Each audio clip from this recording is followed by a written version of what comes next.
On This Week in Sales, we're going to be looking at why you're more likely to have a CEO jump in on your sales calls because of the pandemic. We're going to be looking at why sellers perhaps don't influence their buyers as much as what they think they do.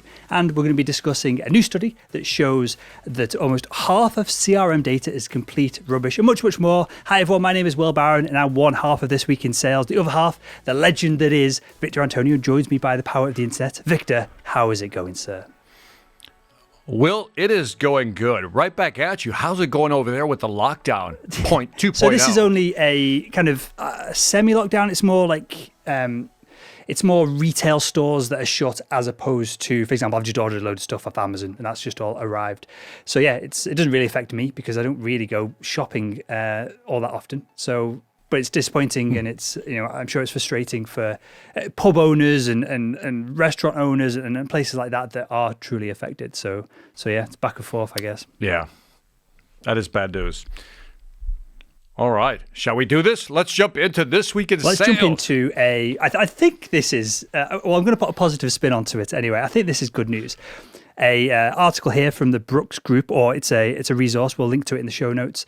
33% of sales leaders say that they've clawed their sales results back to a significant recovery. So the Brooks Group have asked sales leaders on the lingering effects of 2020 and how it's shaping up to the current and future planning activities. And again, 33% of sales leaders say that they've got themselves back to, I guess, a place where it's acceptable, where things aren't completely falling apart. So if you had to predict that, Victor, would 33% of businesses getting back to somewhat normal be what you'd expect? Or is that good news or is that bad news? I think that's what I would expect. Do you know what I mean? If it was 50%, I'd be like, that's interesting. But 33, a third, that sounds right because a lot of people are trying to figure this out, Will.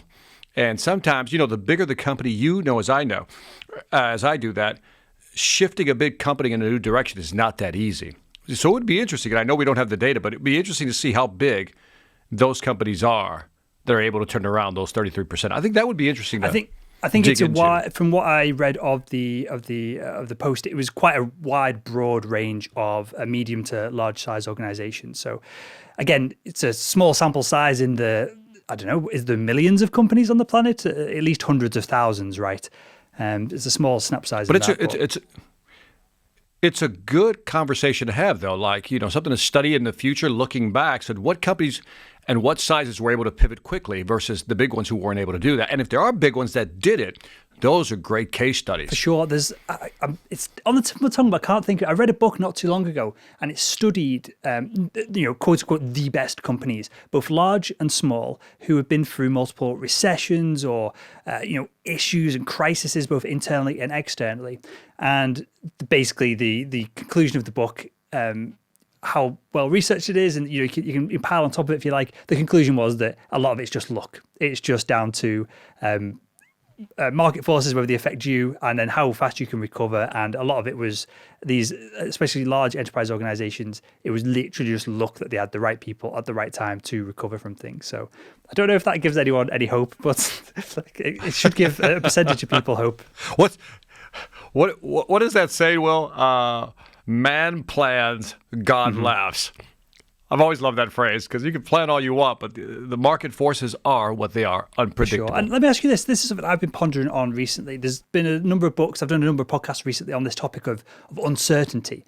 And I feel like I know there's good data on that. If you can cope with uncertainty, you're more likely to have larger levels of success in life. Do you feel like this is applicable to sales and a sales role, Victor, that if you can just outlast uncertainty in a marketplace, a career or a position, that you've got a better chance of success? I guess what I'm saying is, if you can succeed by almost putting your head in the sand and just carrying on, is that a success trait?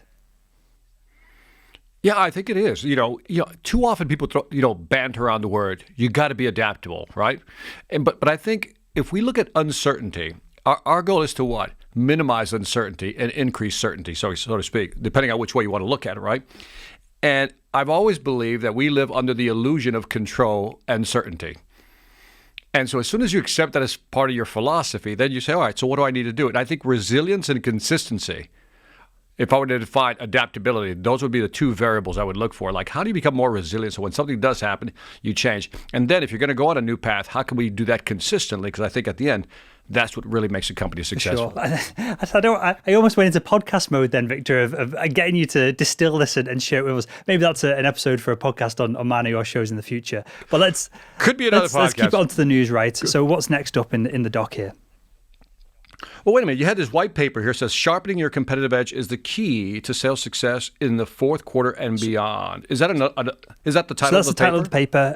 It's thebrooksgroup.com. We'll link to it in the show notes. That's where those data and insights came from. I didn't think the title was... it's useful to find the paper, but I think the data was a better headline than the title of the paper itself.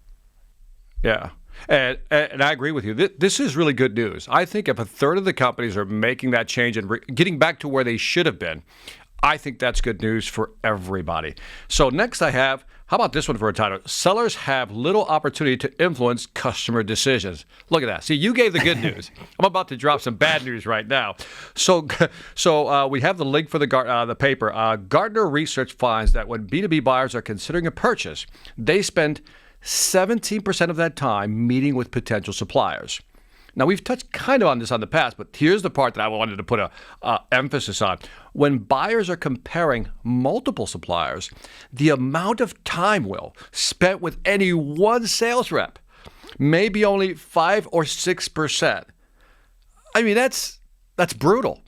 That is brutal. What are your thoughts on that?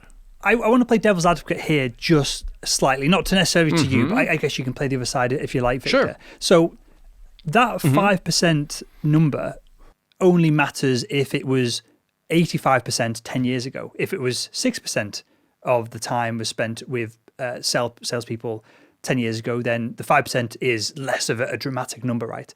And then the back of that is, if we're assuming, and I think this article alludes to it as well, that buyers are spending less time with salespeople because they're spending more time researching and doing their own planning and kind of internet research themselves. Well, what's to say that the over 95% of that time is not spent on my site, and I'm a salesperson who is putting content out and the buyer's consuming my content, in which case that's an incredible number and I've got an amazing influence over them. So that's a great point. So I love it. Maybe that's me being positive on things. And clearly, we both think this is the way that B2B sales is going with content, with buyers doing their own research up front. But if it's your research that if they're doing research with your content, I think this is an incredible opportunity for salespeople as opposed to something that can hold them back. Yeah, and we're going to talk about that a little bit later on, but you're emphasizing something that if you're dominating, can I use the word? I love that word, dominating. If you're dominating the customer journey, then this is good news, right? But if somebody else is, that's not good. By the way, the title of the paper, we have the link below. It's New B2B Buying Journey and Its Implication for Sales. That is the actual, again, great data again, and I just think it's an interesting number, but I love your spin on it, though. It's a good spin. I love your spin. Whether this is good for competitiveness in a marketplace, who knows? Because probably larger companies, more established companies have more funding, more opportunities to build all this content and unique buyer pathways.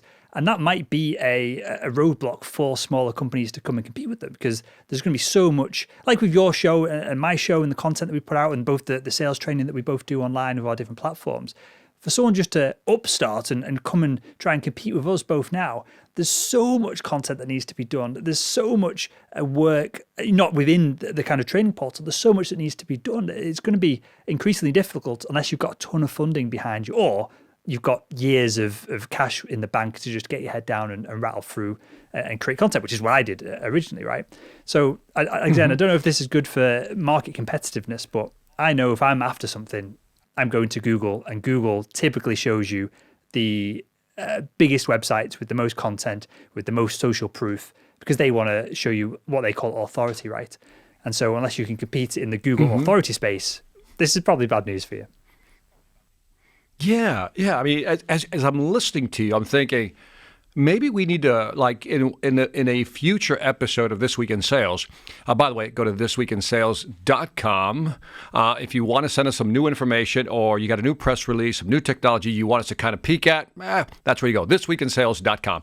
But I wanted to emphasize that maybe one of the future This Week in Sales episodes, we should really put an emphasis on how is marketing, especially in the content marketing side, being transformed within large companies. That's kind of what you're saying, man. It's like, with all this noise out there called a lot of content, what are companies doing to become relevant? Are they paying through the nose? Mm-hmm. Are they investing? I'd like to know that. I don't know. Do you have any perspective on that?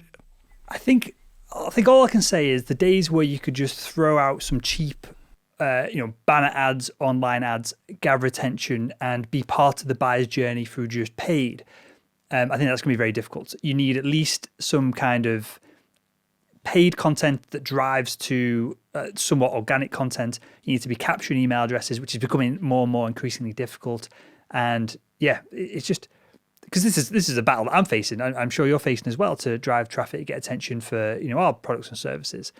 And yeah, I need to ponder on it, Victor, because it's something that I'm concerned about as well. Well, here's something I could say. It's empirical. I've looked at my numbers on YouTube, and my subscribe rate was much higher than it was before, right? And so, but in the last 2-3 years, I've seen that number go down. And so it's harder to get subscribers and eyeballs and views because there's so much content out there. So that's why we got to be a little more creative. Sure, right, Will? sure. And look, this Week in Sales, this kind of content achieves that, right? Because I don't want to get into a marketing rant for a sales audience here, but some of it will be relevant.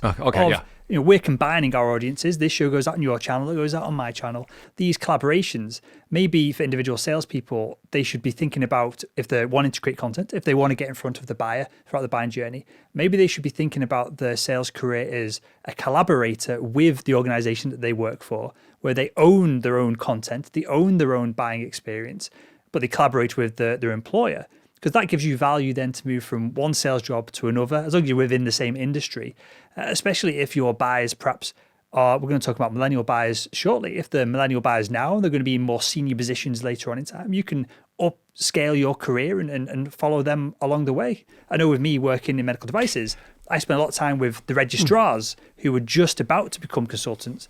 And then, of course, when they're all consultants, all the other sales reps ignored them. And so they want to buy from me. So there's potential to be strategic about all of this as well. Yeah, you're triggering me today. You're triggering me with ideas. This is not on the schedule of what we're going to talk about, but I want to ask your opinion. Ring DNA partnered with Andy Paul, right? Andy Paul, great speaker with a podcast. And so what's your take on that approach? That's almost like reaching out to the market, grabbing a content generator like Andy Paul, a domain expert in his field, and then Ring DNA sponsoring that podcast. And so that's collaboration. I'm going back to your word, collaboration. I think it is important from a sales/marketing standpoint. What are your thoughts on that? So I can't comment. I like Andy. He's been on my show a bunch of times. I can't comment specifically. No. By the way, I am an Andy fan. No, I agree. So that's a given. That's a given. I'm an Andy fan. I'm wondering what the. Let me rephrase that. The question was fine, Victor. What is Ring DNA? The question was absolutely fine. I just don't want anything I'm going to say to be reflectful, because I don't know the deal Andy has. I don't know whether he was hired as an employee and he was like, hey, employ me and the podcast comes with me and there's an asset there. I don't know whether he got a payout for his podcast and it's like, hey, we want to sponsor your show for the next 10 years. We'll just give you a cash amount and come and work with us and promote from the inside out. So all I'm saying is I don't know his deal. So with okay, can I ask the question a different way just to make sure I'm clear? So what do you think of a company who's in the sales field, reaching out into the market and grabbing a sales expert who's creating content and saying, let's partner and, see if we can capture some eyeballs? So all companies should be doing that immediately 5 years ago. It's called influencer marketing, right? It's not a new thing. Yeah. I think what could be new, though, is organizations promoting individuals from within who have domain expertise and making them the star, adding a bunch of shine to them. And let me give you an anecdote. Might be UFC, so mixed martial arts. Each of the people within the UFC, each of the fighters are independent contractors, allegedly independent contractors. I mean, there's actually a big court case going on at the moment, whether that's actually true or not. But they all have their own brand, and they choose to contract and work and fight within the UFC.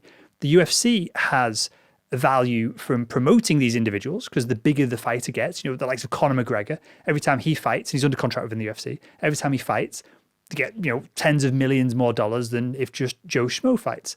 So there's I'm not going to use the word, I'm going to use the corporate nonsense word here, Victor. The synergy between the UFC promoting Conor and Conor promoting himself, and so the value multiplies as they work together. So I think, if you had a company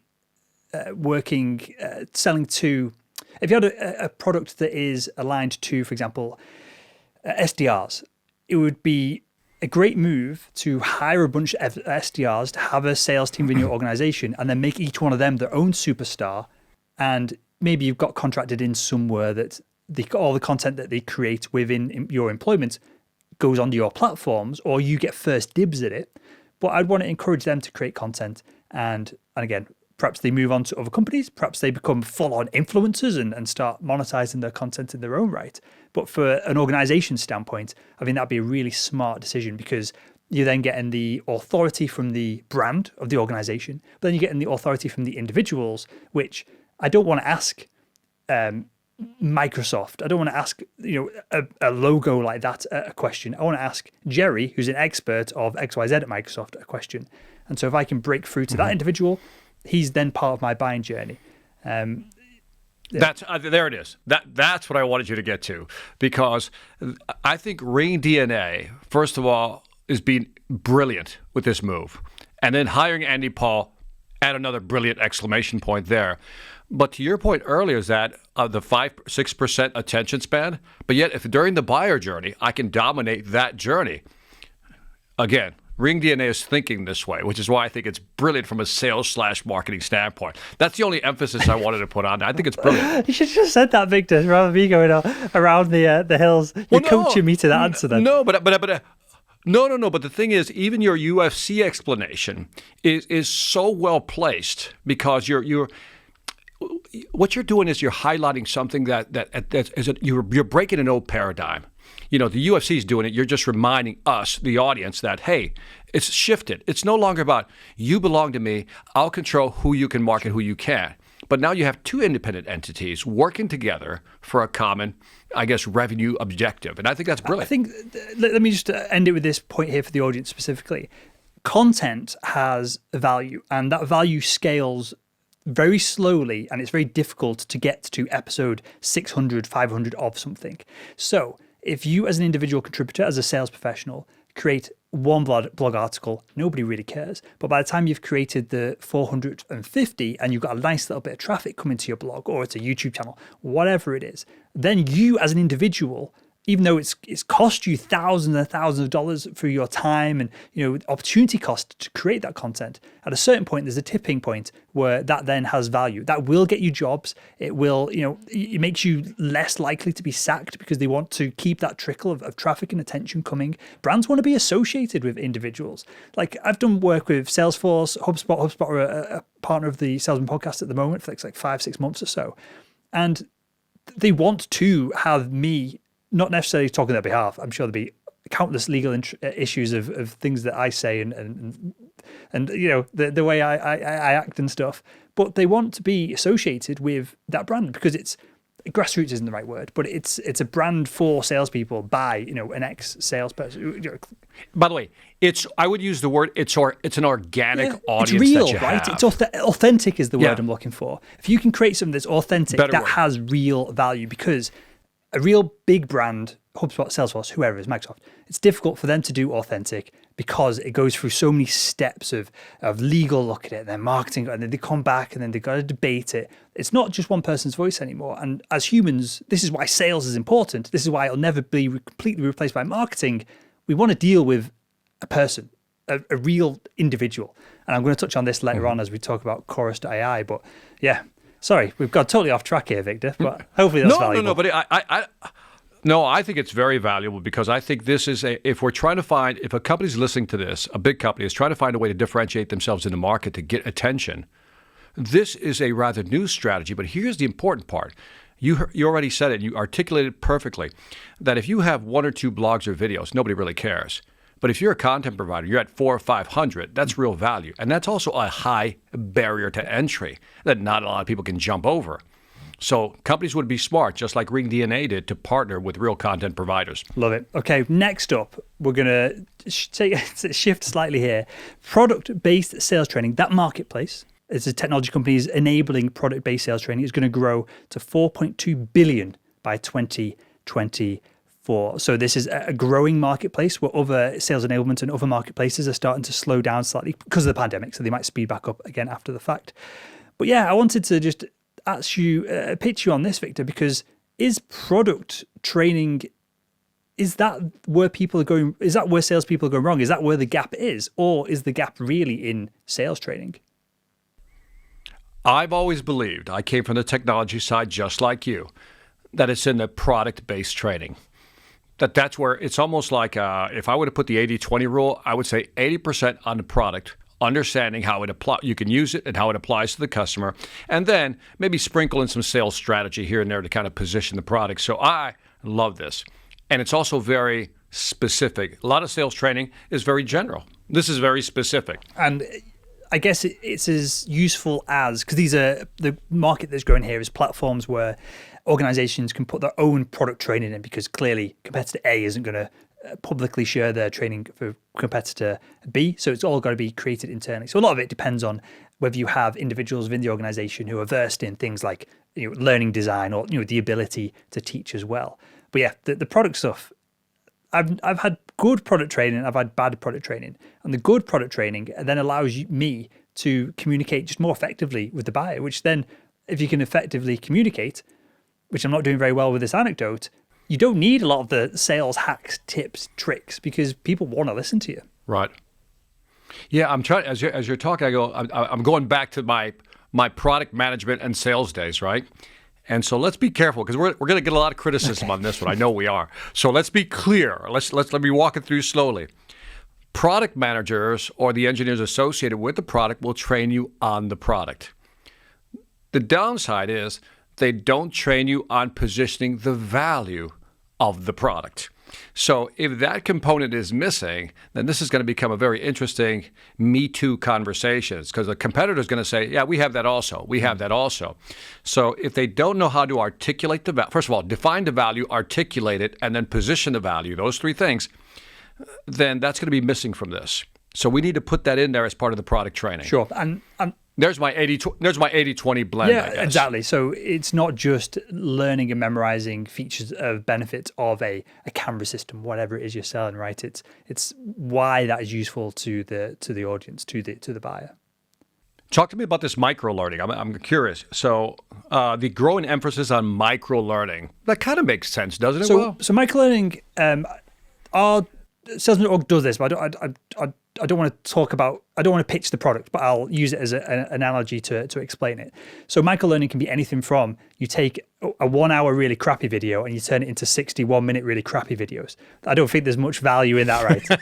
and there's good data on this as well that shows that some people do prefer 60 crappy videos rather than 1 hour of a crappy video. Because people's concentration spans, a beginning, a middle, and end is useful, but that just means that the original training was bad. Microlearning can be used in multiple different ways. And one of the things that we do is that we have all of your training. You go through each of the workshops and you have one practice platform. We call it the sales coach.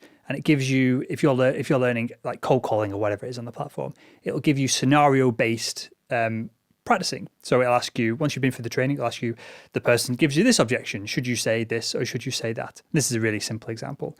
But where this gets interesting, because you could do this with a flashcard, right? A card that has the question on one side and the answer on the other. But where microlearning gets then slightly more sophisticated and more interesting to me anyway, to geek out on the back end of some of this, we use what's called spaced repetition learning. So when you get the question right, then we show it you in 2 weeks. If you get it right again, we show it you in 6 months. But something that you get wrong, we'll show you again and again and again. And it works with, I can't remember, there was one company who did a ton of research, basically led the field in spaced repetition learning. It's I'll put them in the show notes. It's forget me now, but they've got an algorithm basically that's free, open source. They claim it's been improved upon because they've got a paid product as well. But the research on this is really fascinating. And I know from doing my own learning, whenever I want to learn a subject, the last company I worked at with medical devices, we built this whole system out for them. And I assume they're still using it now because it was just so effective at just cramming knowledge in very quickly and ramping up those ramp-on times of new hires. And by the way, even that's important, right? The ramp-up time. I didn't want to forget, there's a book by the Heath brothers, Chip and Dan Heath, called Made to Stick, which talks about spacing and repetition and how you basically hold things in your brain. So that'd be a great book to kind of put in the show notes also. Cool. I'll stick that one in. Okay, so next up, a study.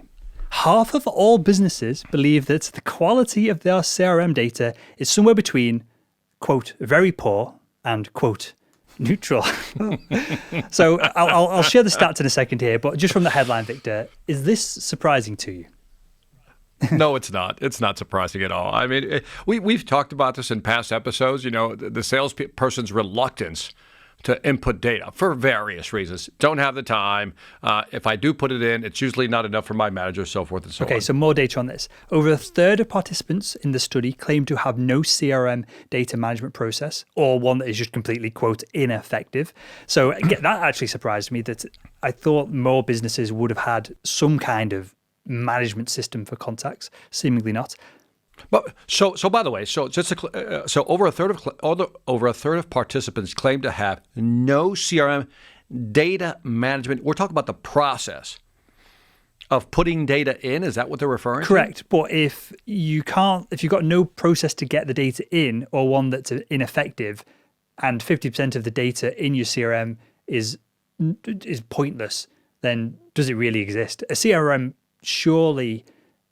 Here's a question. Does a CRM work with 50% effective data, or does that then affect all of the data? If 50% of an experiment is just nonsense, then the outcome is not going to be valid, is it, surely? Yeah, I guess I'm trying to think about what's wrong. I mean, what process do you need to enter data? I mean, I would figure that you just go in there and fill in some fields. I mean, I'm just trying to figure out, okay, what's your problem? Why do you need a process? Like, okay, 1, you're going to get home. Then 2, or after a meeting, you're going to, do X, Y. Is that what they're talking about? But you're right. I mean, and the other question to ask is, when we're looking at the data across the CRM, I get that, but I would look at it for individual performance and see how they're entering their data. But anyway, I'm off topic on that. Well, let's pull it back to performance. So the study also says 27% also report that bad data costs them 10% or more in lost revenue annually. So this is what I want to get to. This is the crux of this, the data in this study, Victor. If 20% of individuals are reporting that bad data costs them 10% or more in lost revenue, why aren't they just solving the problem? Imagine going to an organization and saying, hey, we're going to give you 10% more revenue next year. You don't really need to do much other than change your process. For the sales team, we're not on about manufacturing. We're not cutting costs elsewhere. We're not sacking a load of people. You think that corporations, organizations would jump at this? I would think so. 27%. Let's just call that a third. Can we just say a third?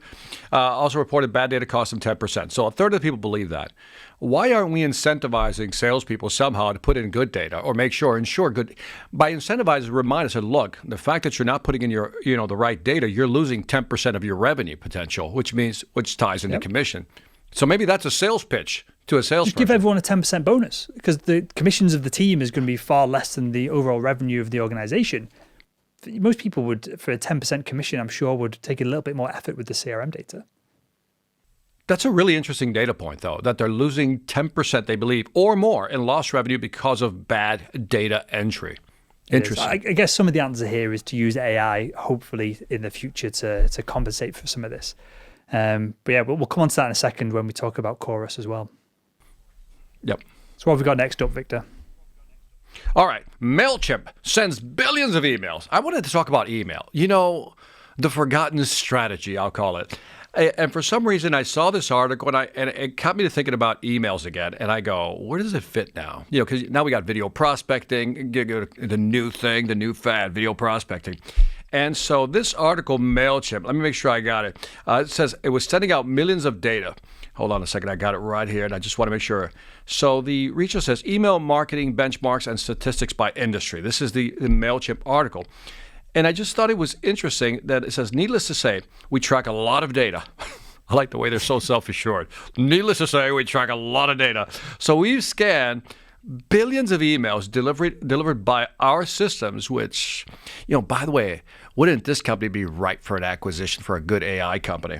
Where campaign tracking was activated and where users reported their industry, and then calculate the average unique open rates, click rates, soft bounces, and hard bounces by industry. If you're listening to this or watching this, you want to go look at this link because it gives you some interesting data by industry on what the open rates are, the click rates, and the bounce rates. So take a look at that.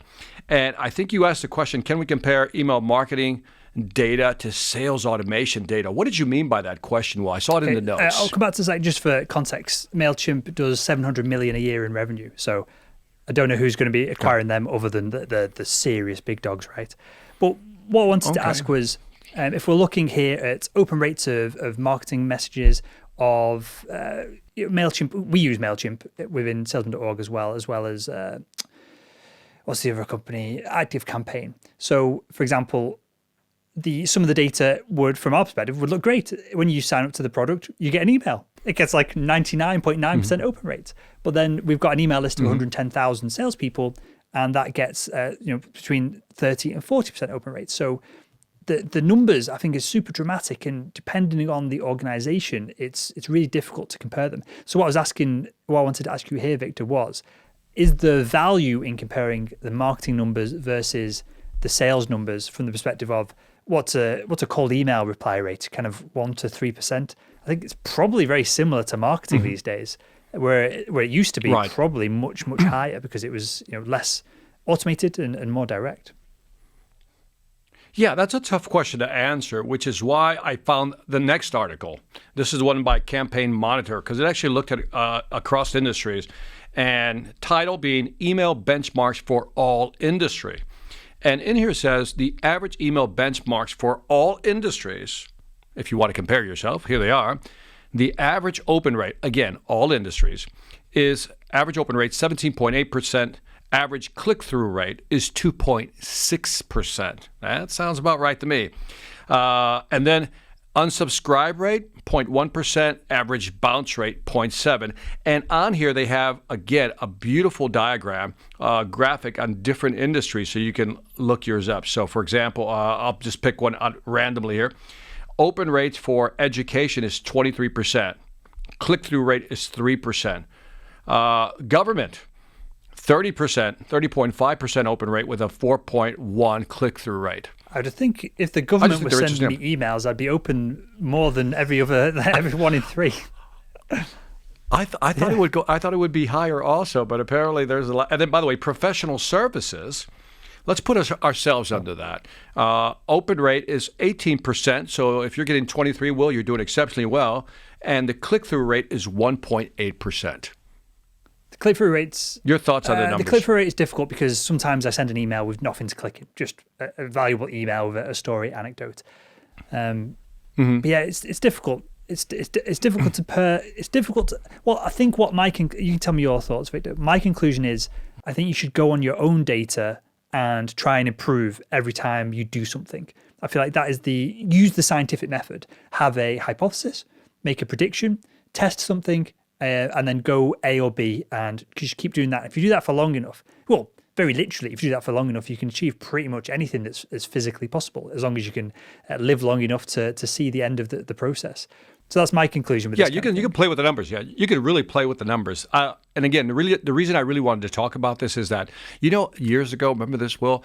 Cold calling is dead. Remember that? Yeah, it's not dead. And I think some people think email marketing is dead, and I don't think it is. And so I wanted to resuscitate hope in email marketing. I'm the worst example of this. 110,000 people on an email list. I've probably not emailed it in like a month. And I think it's nearly $1,000 a month to have the email list and have access to be able to email these individuals. I probably should be doing it more often, I think.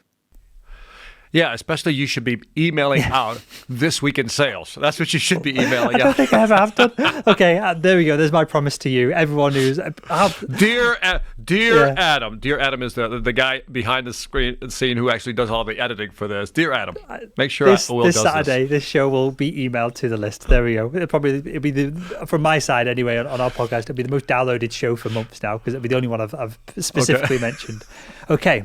I'll do. By the way, full disclosure, I haven't done it also, so I will also take that as part of my task to do it as well. That is a thing to touch on. We're going to run out of time here in a second, so I'll keep it short. But this is the plight of the modern salesperson, right? Because you should be cold calling. It's not dead. You should be emailing people. You should be creating content. You've got to be on LinkedIn. You got to be texting people. And text is a hot topic at the moment as well.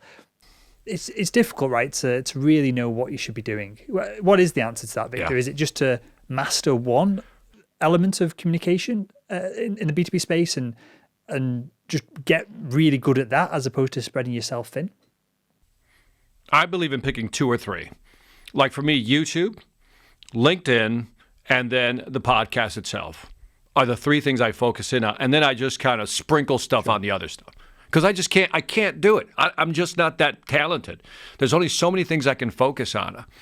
So it's not that it's just like you, and we didn't even think about hitting this on our email list, right? It's just like, we have a duh moment right here live. Duh, why didn't we do that? Okay, next up, and I've been teasing this because I thought this was really exciting, and I'm sure you'll be interested in this as well. Chorister AI analyzing 35 million calls to work out how to better operate. And what they're finding, I interviewed CEO Jim Benton on the Salesman podcast this week, so that'll be up in the next few weeks or so, probably after this episode airs. And they found 3 things. 1, C-suite participation in sales calls is up, so it's 108% higher than it was in January. But after the first meeting, essentially the involvement of the C-suite drops down. So C-suite are getting in on these sales deals, big and small. That was important that I got from the conversation with Jim. Got these deals, big and small, and they are, I assume, kiboshing some of them, progressing some of them forward, and they're getting more involved, whereas in the past, perhaps they would get involved at a later step in the process. Next up, and we can come back to these if you want to discuss any of these points, Victor. Next up, it takes... cold calling connect rates have fluctuated throughout the year with a 6% dip in average quarterly voicemail connect rates from Q2 to Q3. And finally, sales demo best practices. A great demo doesn't just tell a story. The data shows that it should show the real day-to-day impact of a product. So if you're showing features and benefits, your sales demos are less effective than if you can communicate what it's like to use the product day to day. And reps should be prepared for these sales demos discussions to happen quickly because 78% of first calls now include some form of demo. And I'm assuming that is because we're doing a lot more video calls now. And so it's very easy just to switch your screen on and demo the product and reduce the even the sales cycle slightly rather than booking a meeting in the future, right? Wow. I'm blown away by that number, by the way. Like literally 78% of first calls will include some form of demo. That is high. And you might be absolutely right. It's because of this new virtual reality we're dealing with right now, remote selling. That's a big number. Did you expect it to be that high if you had to guess before you saw the report? No, not at all. It makes total sense, right? In that if you're on a call and it's going well, it makes sense to just go, hey, let me just show you this for 2 seconds. And then you've done a bit of a demo, you've increased interest. And again, if you can get the individual to picture their life, you're moving forward with your product, you're halfway there to getting the deal done. You're getting that emotional buy-in at the very beginning. But yeah, I think this has been facilitated by the move to video as opposed to buyers trying to compress the cycle themselves. Yeah, and I love that. That's a great number. That was my aha moment for this episode right there. That was like, whoa, okay. The getting back to the C-levels have been joining sales calls at a rate of 100% higher than they were in January, but there is an 81% drop in C-suite meeting attendance from the first to the second. There was a book written by a gentleman, I think his name was Stephen Bistritz, Selling to the C-Suite. And I remember this graphic in the book where he talked about where the actual executives enter the conversation exit the conversation. So towards the beginning, first two phases, they're in there. During discovery conversations, they're in there. First presentation meeting, they're in there. Then they drop out, and then they insert themselves somewhere towards the, where you're it's almost like right after the cook-off or the bake-off, where you have the top three. So that's an interesting time. Interesting to note that. So it's selling to the C-suite. Great book, and another layer in here that Jim mentioned in the podcast interview was that the C-suite talk 8% more than the average general buyer that would be involved in the sales process. So Jim I can't remember the top of my head. I'll leave some kind of hints in the show notes. And it's in this study as well. Say that again. I don't think I understood that. So within a conversation, so Courage.ai is monitoring the amount of time being talked by each of the individuals participating in the conversation. CXOs, or the C-suite executives, talk 8% more in a conversation as a percentage of the overall conversation than the usual buyer would be, whether it be middle management or end users.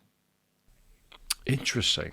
That is interesting data. That's an interesting data point. So Jim shared, again, I can't remember the top of my head, but I'll put them in the show notes. Jim shared a few questions that we should be asking the CXOs, and questions that make CEOs talk longer, which lead to then better outcomes as well. Which is incredible, right? That we can get all of this just from recording calls.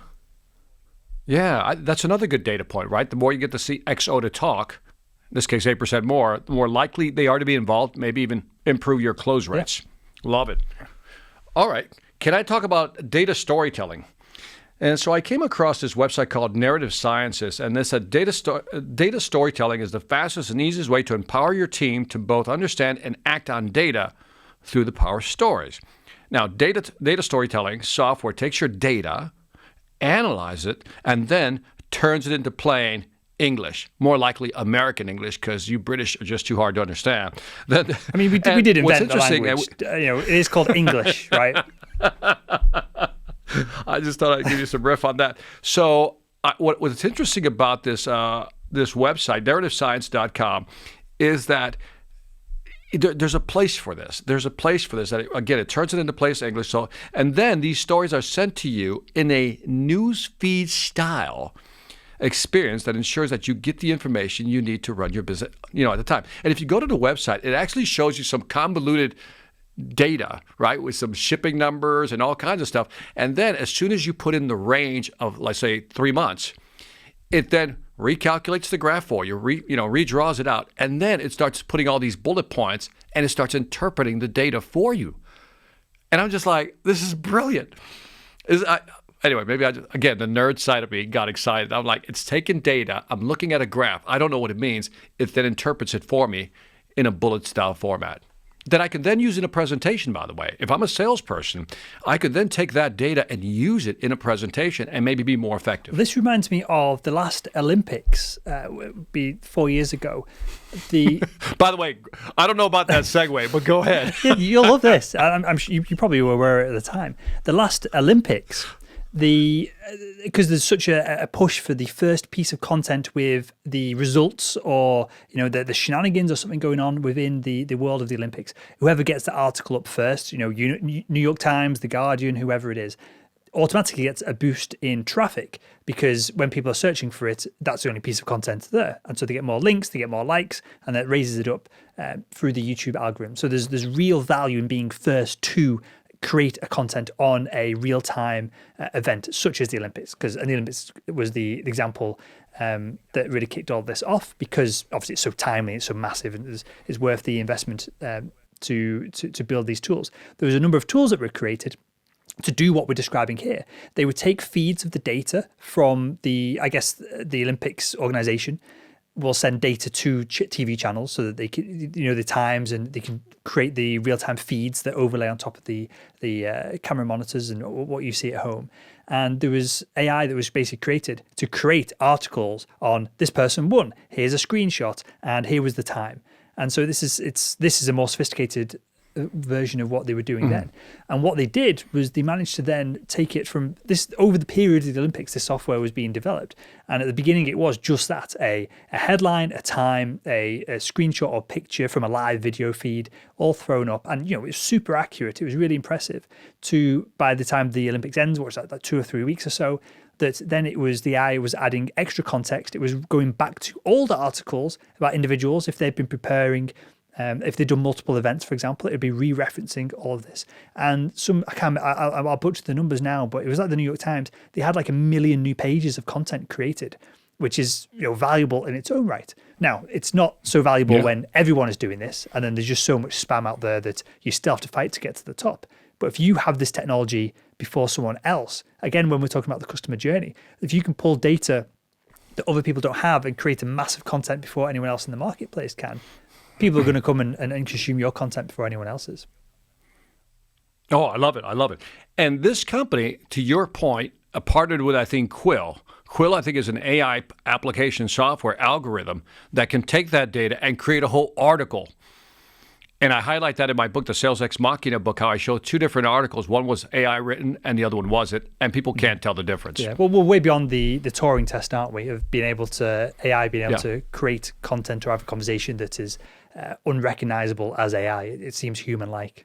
That's correct. That is correct. Good man. Well, I'm gonna carry on going because I feel like I could ask you another 10 questions on that topic specifically, because both our jobs might no longer exist as soon as this AI gets good enough and there's enough data fed into it. This show doesn't need to exist. We've just wiped out the whole show. It could easily pull the news, the context. The only thing that it'd be lacking is the mistakes that we both make and the human element of it all, right? Oh, and that's what I wanted to mention just before we do move on. When I spoke to Jim at Chorus, I just wanted to nerd out with him on the data, the numbers. And Jim kept coming back to this fact that there's real value in a human with empathy delivering this information and being able to communicate. So on a previous episode, Victor, you and I talked about perhaps there would be you'd be doing a phone call or a live conversation via video, and there'd perhaps be some kind of indication that you're talking too fast, which would be my issue, or you're talking too slow, or you don't sound confident. And it's only early days of all of this, of course, but Jim said that they'd tried some of this and they found the best, most effective sales calls were when the individual was the least distracted, to the point where they've toned down even some of the colors in their UI so that the salesperson can really focus in and be present with the individual. And that's the kind of thing that's very difficult to replicate and it's very difficult to measure as well. Yeah, I'm sorry. Well, this will be another podcast, but I want to get back to what Google did with their duplex software, the one that actually makes reservations. Let's have that. Let's go into it then. Let's go. Let's keep going. Let's keep going. So next up, CRM Pipedrive takes majority investment from Visa equity partners to reach unicorn status. So this came from TechCrunch.com, which is a super nerdy Silicon Valley tech blog. I enjoy reading it. But yeah, unicorn is slang for. I love when. Go on, sorry. I love when they. I love when they use unicorn. Any company that uses unicorn earns my respect. I'm looking for a unicorn status. Of course, it's slang for absolutely crushed it beyond all expectations. So Pipedrive, some of the audience will be familiar with it. It's a CRM for small and medium-sized organizations. It's the latest European company to reach unicorn status. They've took on investment from Visa equity. Basically, they've acquired Pipedrive via enough equity going into the business. Multiple sources tell TechCrunch it's valued Pipedrive at $1.5 billion. And I just wanted to give Timo Rain, who's been on my podcast before, I think you've spoken to him as well. Is that correct, Victor? Mm-hmm. Timo Rain. Pipedrive. Timo, one of the co-founders of Pipedrive, I just wanted to give him a... No, I'm not talking. I just wanted to give him a congrats, and hopefully he's absolutely made bank, and the original team are kind of off buying yachts and going crazy with the newfound investment capital cash that they've managed to pull out of the business. So congrats everyone at Pipedrive. What? Congratulations, Pipedrive. $1.5 billion. Well, I like that number. That's serious money, isn't it? That's not playing around. Yeah. That is obviously it's split, and it gets narrowed down, but hopefully we're talking serious money for those guys. Yeah, it'll pay a few light bills. All right, next, how about this one? How millennials are changing B2B buying habits. Now, this we already know. I just thought it deserved an emphasis. Millennials, people born between 1981 and 1997, account for more than a quarter of the global workforce. I think it's actually higher here in the U.S. Since nearly 75% of millennial buyers say they get information from vendors' website, it's important to make sure that your website content, there it is again, Will, is both current and comprehensive. With more than 70% of B2B searches starting with a generic term, the first touch point millennials millennial buyers have with most business is Google or another search engine. Let's just say Google. The best way to rank well for generic terms on Google is to provide comprehensive content, here we go again, and a specific topic that equals content marketing. This really kind of ties back to our original conversation, how content marketing is becoming, I think, Will, am I going too far here with a prediction, that it's becoming more important than the actual sales profession itself? For a large organization, I'd say yes. For a small company, I guess it depends, right? I'm going all in. I'm saying for both small and large. And by the way, if you agree with me, let me know. If you disagree, let me know. If you agree with Will, let him know, so forth and so on. By the way, thisweekinsales.com. Leave us some feedback. You're killing it with these plugs. I totally forgot that I built that page last week. You did. I'm just helping. I honestly. So we actually talked about this. And yeah, you went out, you built the page. You even sent me the link. Hey, look, Victor, I built the page so people can leave their press releases, feedback, comments, and I'm over here, the guy pushing honestly, this thing. I absolutely forgot about it until you first mentioned it then. So I appreciate that, Victor. At least one of us is on the ball here. So I can give some context to this. I was born in 1986. I am a millennial. And I Google everything.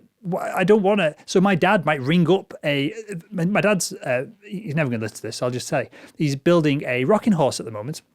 He likes his carpentry. Okay. And if he wants anything doing, he rings up and asks the organization that he's buying the plans and stuff from. Whereas I would Google it. If there was no website that dedicated to it, I'd then perhaps go on YouTube. I'd be looking for a video. And then at a portion, I might email someone who's some kind of quote unquote influencer in the space to try and get a bit of feedback on things as well. But I'd do all of that before I'd pick up the phone. And I think that's pretty indicative of most millennials. And millennials, as that you alluded to there, Victor, in the post over at elevationb2b.com alluded to as well. Millennials now obviously aging up into more serious buying roles. So this is going to only become more and more important over time. Your turn. Next, Daniel Disney. Good guy. Been featured in the Portsmouth News. I just wanted to give him a shout out. Hambledon. I've never even heard of it. Daniel, when you listen to this, I apologize, mate. I've never heard of your hometown, mate. He sells more than 4,000 copies of his book, which shares how to win on LinkedIn. And so I just wanted to give Daniel a very quick shout out and congratulations on the coverage, mate. I interviewed Daniel Disney on the Sales Influence podcast. I didn't know who he was. Here's the true to fact. He was on LinkedIn. He posted a couple of things I just thought were interesting. I said, this guy might be a good guy to interview. I didn't realize who he was. I didn't realize that he was the guy that invented the Sales Daily. I didn't know that. And so what a beautiful interview. That was one of the best interviews I've had so far because he was so animated. Yeah. So, big high five to Daniel Disney, man. It's a big plug from This Week in Sales, Daniel. Take that. That's at least 2 more books that we've just sold for you, Daniel. At least 2 more books, man. At least 2 more books. Hey, have we talked about this, Will? The financial upside of being an optimist? We have not talked about it, but I want you to run through these points, and I've got our own data on this as well, which I'm going to share with you. All right. The article is by Michelle Guyland, I think it is. After controlling for wealth, income, skills, and other demographics to level the playing field, the data clearly showed that optimists, like Will, were significantly more likely to experience better financial health than pessimists and engage in healthier habits with their money. For instance, we found that 90% of optimists have put money aside for a major purchase compared to 70% of pessimists.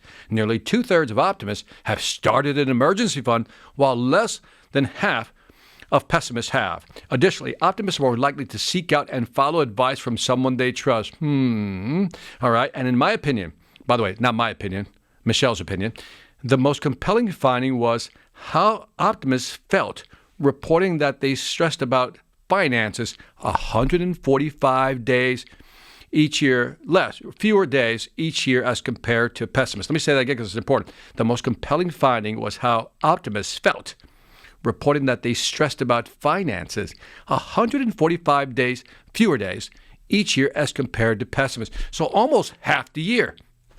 If I can just exaggerate that number a little bit, that they worry less about money. Love that. What say you, Will Barron? I say I've actually interviewed Michelle on the Salesman podcast before, and I did not know that. Just a coincidence. Some of this data we talked about back then, so some of this is well known, some of it may be new. But yeah, I am a massive, and there's data on it which I'll talk about in a second, but I choose to be an optimist. My dad is a self-confessed pessimist. My mum was a massive optimist, so I probably took it from her side. But what about yourself, Victor? I'm assuming you would consider yourself an optimist. You see the glasses half full. Optimist. But the thing is, it's funny because I'm an optimist, but I worry about finances all the time. You know what I mean? It doesn't matter. It's just part of my DNA. So that's the only part I don't know if I agreed with, because I consider myself like 90%, 95 optimist on that scale, that spectrum. But I always think about money. But maybe I don't. Maybe here's the critical word. I don't stress about finances. I just think about finances more. I would slice it that way. Well, that's a fair way to slice it, I think. So there's multiple levels of optimism, right? There's been a optimistic realist, which perhaps is what you're describing here, of you think about your finances, but you're optimistic that if there's an issue, if there's something crops up, like a worldwide pandemic, that you can pivot and you can adapt and you know you're going to be fine at the end of the day. There's blind optimism, Correct. Which is unhealthy, where you just plod along, you've got your head in the sand and you just assume everything is going to be all right. And then you don't have the ability to pivot. And there's two, I can't remember the top of my head now, but there's a couple of other types of optimism as well. And this is something that we test in our sales code assessment. We've had a couple of thousand people go through it now. And there's, from our own data, there's now very clear ties between, there's 12 traits, but one of them is optimism, very clear ties between optimism and people having success in sales. And I like to think about it like this, Victor. Tell me your thoughts on this. If you're pessimistic and you've got to pick up the phone and you're assuming that no one's going to pick it up or you're going to get some idiot on the other end, you're going to be so reluctant to pick up the phone that you're going to make less dials than someone who's optimistic and excited to speak with someone. And that translates to the phone call itself, right? If you get on there and you're like, oh, this person is just going to waste my time, it's going to be a pain in the ass, that is going to translate through body language, tonality, and all these other things into probably not a very good conversation. So optimism lends you to make more phone calls. I'm using phone calls in this example. It could be emails or whatever it is, knockings on doors. It then leads you to better conversations, which then leads to better results, but then leads you to have evidence and proof that what you're doing is right and it works. So that's how I like to think about it. And a lot of the data on optimism shows that as well. For example, optimists are found to be consider themselves more lucky. And there's a really good study where they would put £5 notes on the floor, whatever it is, $20 note, and they would watch people either walk by, see it and ignore it, or walk by, see it and pick it up and put it in the pocket. They would interview them after the fact. The people who are pessimistic would look at it and go, it's probably someone else's. I'm going to pick it up and they're going to kick off at me, or, someone's probably just dropped it. The optimist would go, oh, great, 20 quid, I'll have that, stick it in my pocket. So again, it's really well researched, and I feel like this feedback loop, this flywheel that you've got to build in sales of a little bit of success leads to more success, is why our data shows that optimists are more effective in the sales process. I'm going to accuse you, by the way, great story. I'm going to accuse you of loading the question because I don't believe pessimists exist in selling. I believe you have a spectrum of optimism, but there are no pessimists, because pessimists basically Darwinian themselves out of the sales. So you're absolutely right. They're not going to last in sales. So that's why I say I don't think they exist. If they do, it's temporary. They're right back out. But we do have, I would love to hear about your, 4 types of optimists? Because I think it is kind of a spectrum of optimism that we're really talking about. So I think that's an interesting point. And that's a good way to look at it. It's both a spectrum, right? Clearly, anything to do with psychology and this kind of analysis, even if it's done by a clinician as opposed to some chump in an office in Roundhay. But we did have a local PhD come in and kind of validate some of our data. The numbers there is enough to validate some of this now. But it's another thing that should be emailed out and reported on, which I've just never got around to, because that's interesting. Maybe I'll feature myself at some point, or you can feature me at some point with some of this data, right? So with that said, I said that I can't remember the other two, but the two main types of optimists that are both positive and negative is this optimism, a realistic optimist, and then the other one that I'm blanking on now, Victor. The skeptical optimist, can we call them that? Or the blind optimism is what you said. Blind optimism. I think so. Yeah. Hey, Will, I got a freebie. I got a freebie today. And so AlphaGo, the movie, the full documentary is now available on YouTube. And I'm going to encourage everybody to watch this one because it's really about, it's obviously an AI documentary, but you get to go behind the scenes of a company called DeepMind and how they've really improved AI. And they use the game of Go because it's much more complicated than chess. And the machine begins to beat, the best Go players in the world. So it's a great documentary. If you just kind of want to touch AI a little bit, and kind of see what it is, I think this is a great movie. And it's free. It's on YouTube. Link is provided in the show notes. Do you play Go, Victor? I do not. I just watch a lot of movies where they play Go. I was expecting you to say yes there. I thought you'd have a more specific interest. I was going to suggest we could battle it out. We could play a live series of Go games. Go game? I've never played before either, so we could probably still do it. I've never played. Well, the thing is, you and I are probably familiar, maybe a fan of as well, of Sun Tzu, The Art of War. And, Sun Tzu and many people who were considered great strategists were masters of the game of Go because it is a strategic game. So that's as far as I go with, Go. Hey, that was pretty good, actually.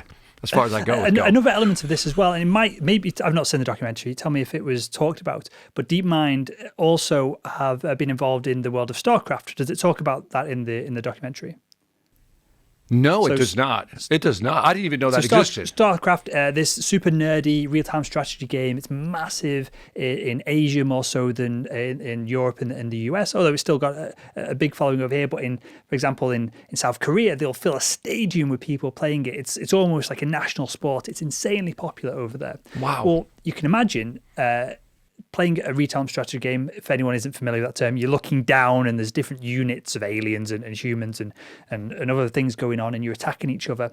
Well, there's multiple layers of complexity with that because you're, again, like Go, you're reacting to a live combatant.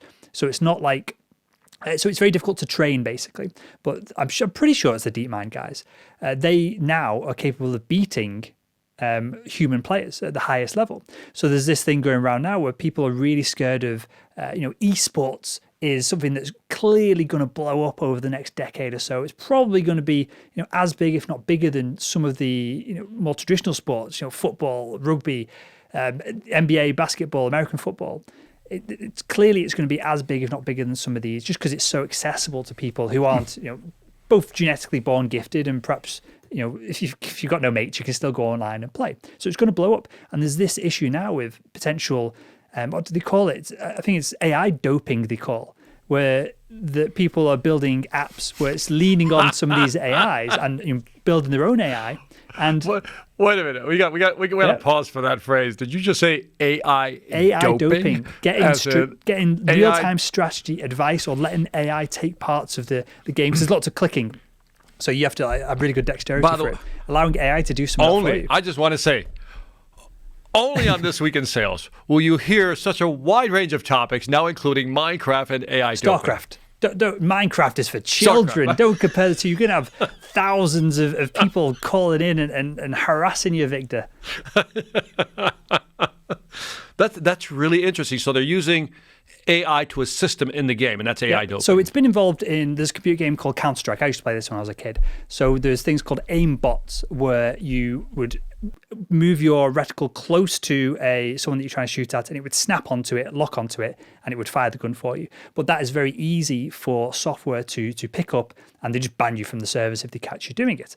But all of this AI generated stuff, rather than just a software that's looking at pixels and moving one place to the other, when you're using AI neural engines and neural networks to do all of these calculations, you can make it a lot more human. And so again, people are getting away with it. And the speed of the computation that it must be required is amazing. All right, we've gone down the nerd route. Let's get out of that nerd. Let's go. Let's wrap up. Victor, what is your key takeaway from the week, mate? Well, as you know, we had an election about a week ago. Did you? Did that happen? Yes, we did. It happened.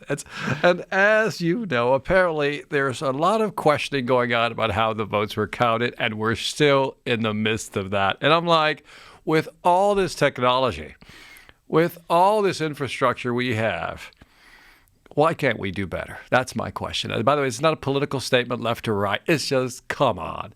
We got to figure this out. It's embarrassing. I'm going to pile on top of that, Victor. I'm going to leverage your point, mate, and say, I'm from the UK, right? I've watched more about the presidential debates, the race, everything that was going on, all the shenanigans. I've been more interested in that than anything Boris has ever said here in the UK. But it's not a good use of my time. So that's my point. Focus on. It's so much drama. It's drama now. Now we're into my family's Spanish from Puerto Rico, so we like novelas, like soap operas. That's novelas, telenovelas. This to me is like a novela. It's like, what happens today? Who gets shot? Who doesn't get shot? Who finds what? Who discovered what? Who's cheating on who? Today, tune in for tomorrow. It's a soap opera, man. It's a soap opera. So that's my takeaway. It's not embarrassing. It's just the way things have headed, right? It was inevitable. Politics would turn this route with celebrity culture that we have. But with that, my takeaway is, if it doesn't affect you, don't waste your time and energy on it. Focus on things that, me being in the UK, right? Focus on things that are going to change your life as opposed to, things elsewhere in the world. Yeah, I always keep thinking about Stephen Covey's circle of influence. There's things you can't control and there's things you can control. Focus on those things you can. That's the note for the week. Love it. Well, with that was Victor Antonio. I'm Will Barron, and that has been This Week in Sales, and we'll see you next week.